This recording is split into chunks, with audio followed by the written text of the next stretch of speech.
Sahabat-sahabat sekalian, sahabat-sahabat sekalian, minta maaf kerana ada sedikit masyakkah tadi.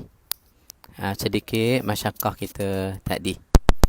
Ya, kita nak sambung ni ya, kita nak sambung. Kita dah sebut taubat seorang menteri tadi, kita dah sebut dah. Bagaimana seorang wanita tegur dia. Ya, dia terdengar teguran itu sehinggalah dia balik ke rumah taubat kepada Allah. Inilah satu orang diuji Allah dengan benda yang tidak kekal dan dia jatuh dari pandangan Allah kerana dia kagum kepada ujian tak kekal ni, sombong, besar diri. Maka balik menteri tadi bertaubat kepada Allah Subhanahu wa taala. Bertaubat kepada Allah Subhanahu wa taala. Maka disebut oleh kita, oleh penyusung kita ni sebab-sebab yang mampu membangkitkan rasa ingin taubat. Sebab-sebab yang mampu membangkitkan rasa ingin taubat. Dr. Ai Abdullah Al-Qarni di dalam karyanya Al-Jannah Al-Ma'wa telah menyatakan bahawa antara sebab-sebab yang boleh orang ni nak taubat ada. Mana orang taubat ni rupanya pun ada sebab yang boleh membawa orang ni bertaubat kepada Allah. Bertaubat kepada Allah. Sebab pertama katanya ialah zikrul maut. Zikrul maut. Yakninya ingat kepada mati. Ingat kepada mati. Ingat kepada mati. Orang bila ingat mati ni Cikgu Din ya, tak adalah kita terasa halah nak berlebih-lebih sangat ya sebab ingat mati. Usah kata mati Cikgu Din, kita sakit pun terbaring tingkat atas. Kita teringat ada motor kita di bawah. Teringat kereta kita kat tengah panas tu tak masuk parking lagi. Kita teringat tak ingat Cikgu Din. Kita fikir diri kita saja yang sedang sakit. Atas dasar itu, rupanya orang ingat mati akan membawa dia mahu taubat. Dan meninggalkan kefanaan dunia. Dan meninggalkan segala benda yang akan ditinggalkan kerana mati. Ini maksudnya kita mesti pergi dari dunia. Mesti pergi dari dunia, Cikgu Din. Cikgu Din. Pertama, zikrul maut. Saya bacakan ya, huraian dia ya. Menerusi ingatan yang mendalam terhadap kematian dan kehidupan bersendirian di alam kubur. Alam kubur nanti kita seorang-seorang. Walaupun anak kita ramai, Cikgu Din. Walaupun keluarga kita besar, sahabat kita ramai, pengaruh kita pun di kemuncak kerjaya. Tetapi bila dalam kubur, seorang-seorang sahaja. Kalau tuan-tuan tak percaya, marilah saya bawa kelas kita ini buat lawatan ke perkuburan, tanah perkuburan. Bila pergi tanah perkuburan, alangkah terperanjatnya kita. Lalang tinggi dari batu nisan. Batu nisan pun dah serepih tenggelam. Kita kata tak ada anak cucu ke dia ni nak mari tolong bersih sedekah Fatihah, ya, baca Yasin, berdoa, contohnya. Contohnya. Maka rupanya bila cek anaknya ramai, cucunya ramai. Yang besar ada, yang pangkat kecil ada, yang terkenal ada, yang tak terkenal pun ada. Tapi kenapa kuburnya sunyi?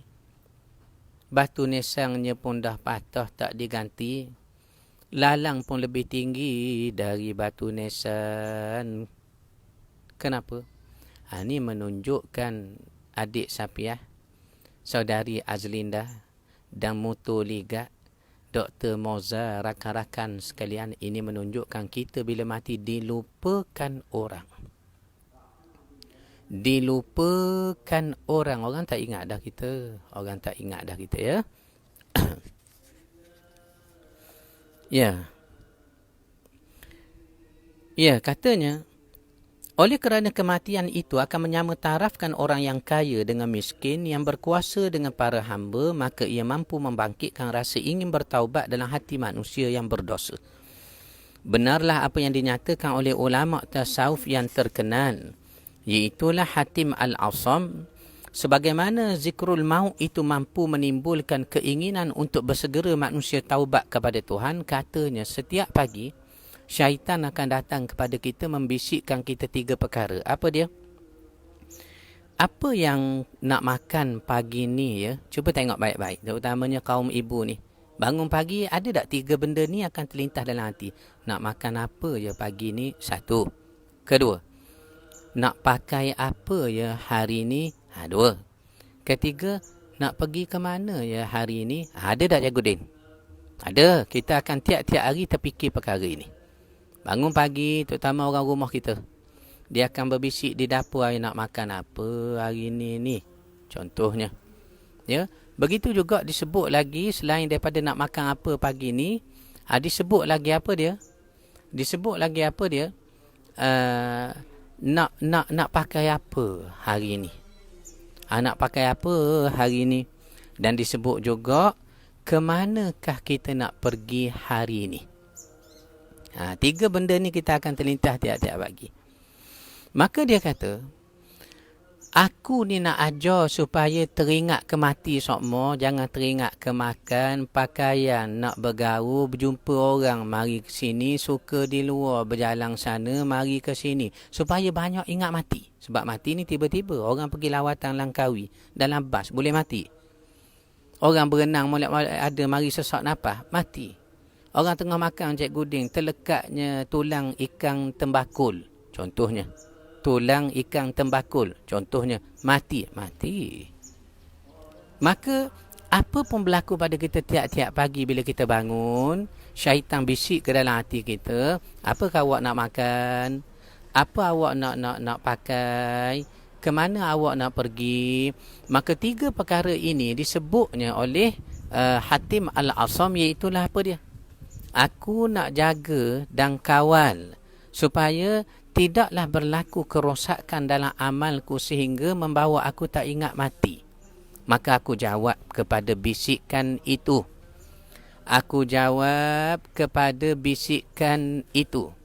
Bila terlintas dalam hati aku, apa yang nak makan pagi ni?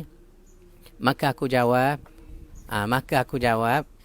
terima kasih, Alhamdulillah. Sahabat-sahabat hantar durian di rumah tuan-tuan ya. Ada dia hantar durian, hantar makanan di rumah. Terima kasih banyak-banyak kepada kawan-kawan kita. Itu pun dia pesan, hantar ni untuk Datuk makan je, jangan bagi pada orang. Minta maaf lah Cikgu Din, dia dah pesan jangan bagi pada orang ya. Okey, baik. Apa disebut tadi? Dia kata apa nak makan, apa nak pakai, ke mana nak pergi. Ke mana nak pergi. Lalu dia kata, aku akan jawab gini, boleh jadi hari ni aku makan tanah. Yang ni mati, orang mati ni kan mulut, perutnya penuh dengan tanah. Boleh jadi aku makan tanah. 1. Maka menyebabkan orang jadi suka. Orang jadi takut. Takut tuan-tuan bila ingat mati. Makan tanah agaknya. Sebab tu kita di rumah, kalau pergi ke dapur, tanya orang rumah, yang hari ni nak makan apa ya? Maka orang rumah kita kata, makan tanah. Tengok tu. Makan tanah disebut. Ni mesti orang rumah dia ni belajar mutiara tasawuf petang-petang ni. Sebab tu dia jawab begitu. Makan tanah bang. 1. Nak pakai apa hari ni? Saya pakai kain kafan. Jawab dia. Makan kain kafan. Bayangkan ya Allah. Makan kain, pakai kain kafan. Kemana nak pergi hari ni? Aku mungkin pergi ke kubur. Tengok cara dia jawab. Apa nak makan hari ni? Makan tanah kot.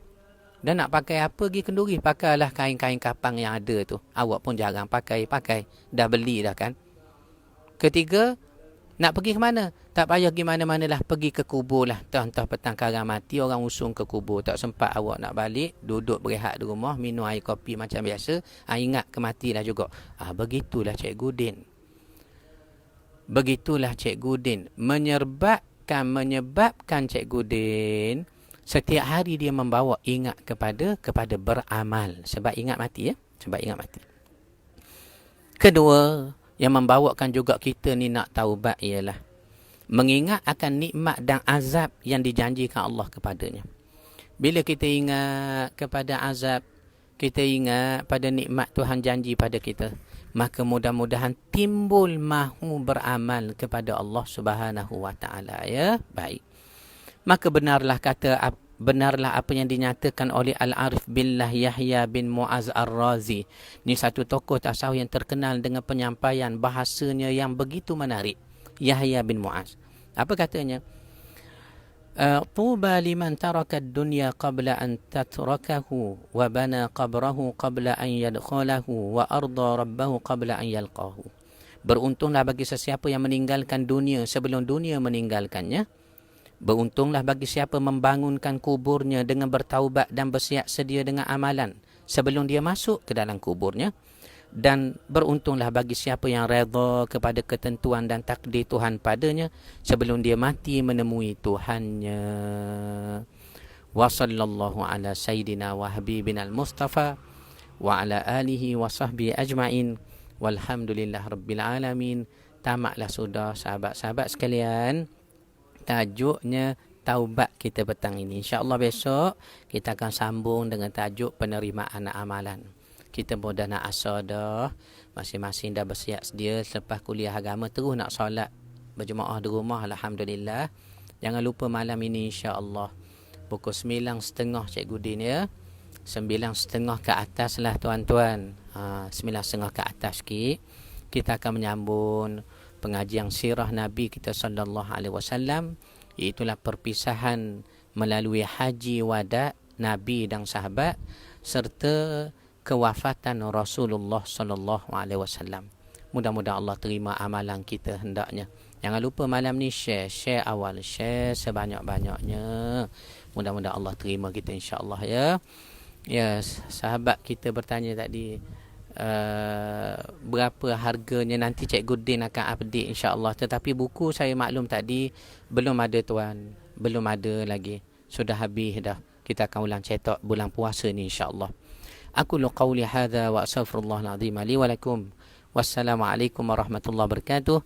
Insya-Allah kita jumpa malam ini 9.30 dan ke atas. Kita tengok masa yang sesuai, ya. Wallahu taala a'lam.